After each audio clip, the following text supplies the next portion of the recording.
Good morning, Year 12. I wanted to start, first of all, with um, reflecting on what has been such a significant moment for the civil rights movement, I think, and for Bristol in general. The last couple of days, the removal of this Edward Colston statue that had been at the very heart centre of our city for over 100 years, I think represents the strength, the power of the hashtag kind of Black Lives Matter movement that I know so many of you are involved in and support of. I just wanted to reflect on that. First of all, in this assembly, there's been so much on social media, there's so much in the news that to really share the inequalities that exist in our society, even in 2020, which is frustrating and not good enough. I wanted to come back to that really later in the assembly. I know there's been so much on social media that you would have seen, and so I found, I think, although it relates to mostly to America, I still think it's relevant for us. Some of the inequalities that exist with a TED Talk, and it's entitled "Who Will Lead Our New Civil Rights Movement." I wanted to share that with you a little bit later in the assembly. But first of all, this is a kind of a progression-focused assembly. So in a minute, you're going to hear from Emma, who's going to share her mental health tip. You're then going to hear from Miss Isaac, the progression coordinator, who's going to talk about how to register for UCAS. And we really want all our Year 12 students to register for UCAS. We think it's important that everyone keeps all their options open. We know that university isn't for everybody. But at the same time, we want you to keep all your options open at this point, particularly when so much is up in the air at the moment. So please follow Miss Isaac's guidance and register. And we'll talk about when you need to do that by a little bit later in the assembly.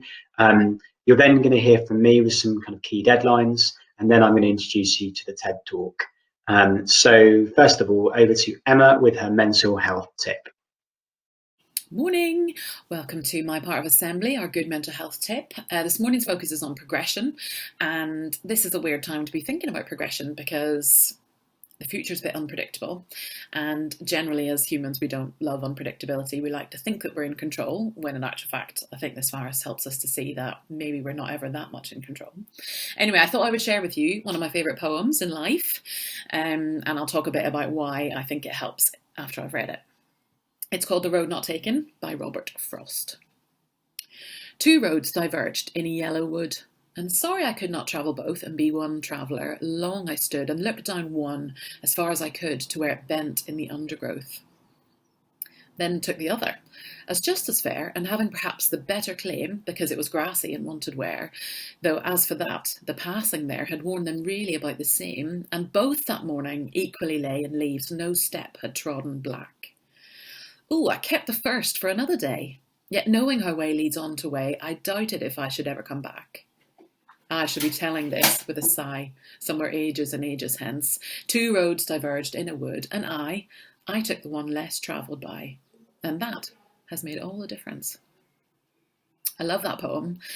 Specifically the line, yet knowing how way leads on to way, I doubted if I should ever come back. There's something about that speaks to me of opportunities, that maybe there are no wrong choices. I mean, a life of crime, probably a wrong choice. But other than that, maybe there are no wrong choices in life because way leads on to way. One opportunity will lead on to something else. When I left school, I had a place at Durham to study English literature. But I really wanted to be a youth worker. There just weren't any degrees in youth work, and I thought, oh, I'll just get a degree in English literature and then I'll do a diploma or something after that. But just as I was leaving school, a new one started, and I knew I was taking a gap year anyway, so I declined my place at Durham and decided to apply for the youth work, which is how I ended up in Bristol, and I'm so thankful for that. I love my life here. I'm not saying that my life in Durham wouldn't have been amazing as well, because I think it would, and that would have been a whole other, imagine. It would have been cool, but I just don't think there are any wrong choices in that. I think that's one way I could have gone, but I came this way, and I'm so thankful. I also applied for a job in main school as a learning mentor, and I'm so thankful I didn't get that because I love you guys. So sometimes I think it's really important to be grateful for, even when doors shut or things seem closed off. Sometimes that's a good thing, and it pushes us in a different direction that's actually going to be really great. And each new opportunity will lead on to something else. So when you find yourself feeling, I don't know what to do, progression feels like a weird thing to think about right now, hold on to the idea that there maybe aren't wrong decisions. Maybe an apprenticeship in engineering will lead into your dream job as a designer. Who knows? My flatmate did a degree in textile design, and now she's a brand strategist, coming up with new products for companies. Nothing to do with textile design, but way leads on to way. It's easy to get really fixed in our thinking, and I think especially in times of when everything feels a bit shaky, we try and pin stuff down and feel really fixed in our thinking. But actually, if we can stay open and stay aware of possibilities and opportunities, that's a really good thing for our mental health. Whatever happens, it'll be okay. Whatever happens, way will lead on to way. So if you're not okay, get in touch. But hopefully you're all open to opportunities and thinking about maybe the exciting thing that none of us have ever been here before, and it's an adventure. Hi Year 12, welcome to the progression input for this week's assembly. So this week we will be starting your UCAS application, and you will be registering on the UCAS website. So I'll show you in a moment how you do that. So before that, I'll just talk you through some of the details that you need to know before you apply.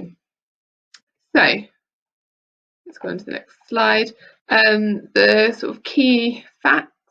So you will be classed as 2021 entry, as this is the year you will go to university. Even if you plan to take a gap year, we would like everyone to register, and then you can defer your place on the website. Or if you change your mind at a later date, we can always delete your account. But it's really important that everyone registers. You can choose up to 5 choices, so that is usually 5 courses at different universities, so maybe studying geography at 5 different universities, or you could do a few courses at the same university. So for example, if you were keen to stay in Bristol, you might apply for 2 courses at Bristol and 2 courses at UWE, for example. There are some restrictions. For medicine, vet science and dentistry, you can only apply to 4 of those courses, so your 5th choice can be used by something else, so biomedical science, for example. And for Oxbridge, you can apply to Oxford or Cambridge. You cannot apply to both. You have to pay to apply through UCAS. So if you do 1 course or 1 choice, that costs £20, and then 2, 3, 4 or 5 costs £26. So it's probably worth doing your 5 choices. If you're on the bursary or want to speak to us about that, we will be able to help you with that payment. So you get equal consideration, which means as long as you meet the deadline, and I'll talk about those in a moment, the universities have to give you equal consideration whether you applied in October or whether you apply in December, unless you're early entry. And invisibility. So this means that when you add your choices to UCAS, each university can only see that you've applied to them. They can't see where else you've applied. And then finally, if you're thinking about taking a gap year, there will be a box on UCAS to tick to defer your place until 2022. Okay, so when to apply? So the deadlines are the 15th of October. That is for anyone applying for early entry. So you're probably aware of this already, but that's Oxford, Cambridge, medicine, dentistry and vet science.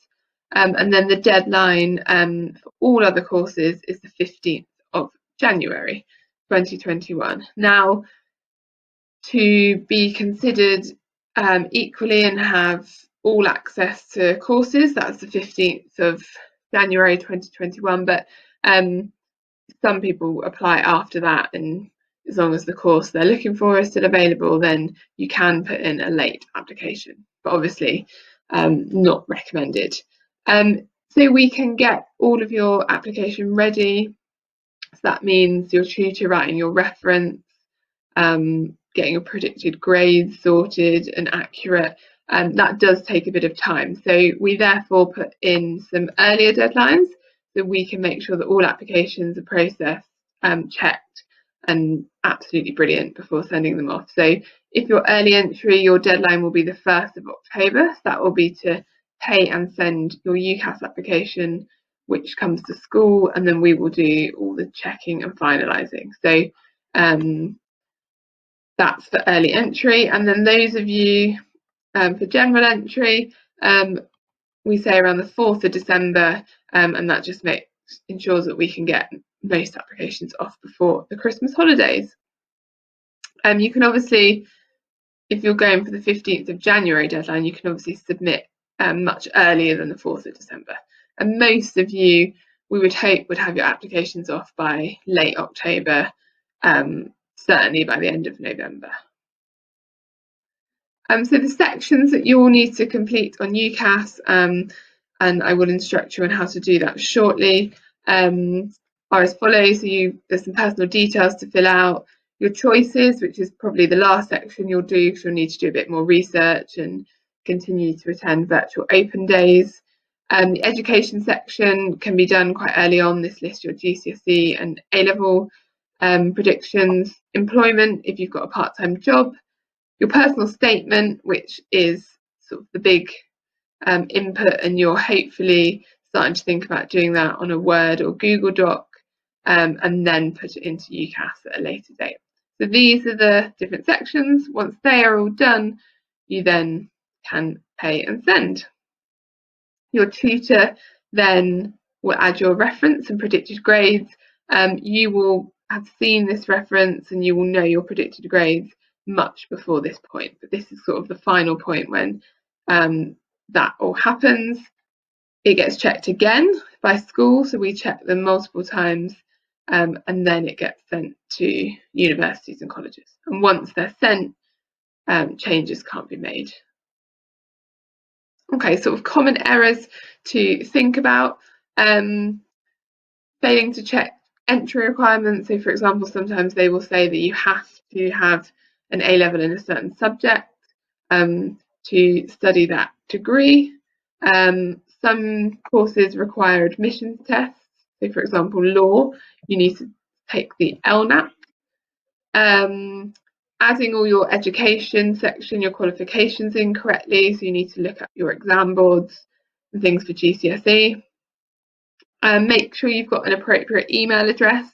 So this email will be accessed by universities, so you can either use your school address, or if you prefer to use a personal address that you will check more regularly, just make sure that's professional and appropriate. Just make sure that on the UCAS form you tick the correct boxes. You can declare if you have a disability or special needs, or have been in care. We highly recommend you tick that. They're confidential and there to support you, for sort of extra funding and things like that. So that's highly recommended. When you go through the registration process, please make sure you write down all of your login details, because we can't access those as sort of the school admin team. You have to ring UCAS and it's quite a lengthy process. So just write all of those down once you register. And then finally, the fee code is 02. So that's something that you can just go straight in and put in, and that just means that you'll be accessing student finance.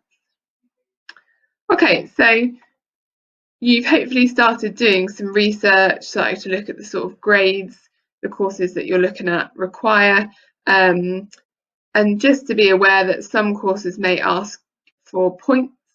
So they may say, for example, that you need 120 points. So a B at A-level is worth 40, so getting 3 Bs would get you 120 points.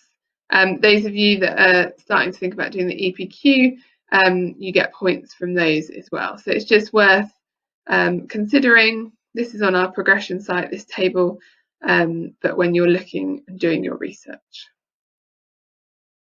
Okay, so in a moment, you're going to start the online application. Like I said earlier, everyone will register, even if you're thinking you might do an apprenticeship, an art foundation, take a gap year. It's just really useful for all of you to take the sort of 15 minutes to register. So if anything changes in the future, your account is up and running, and we can always delete it. A reminder of our progression site.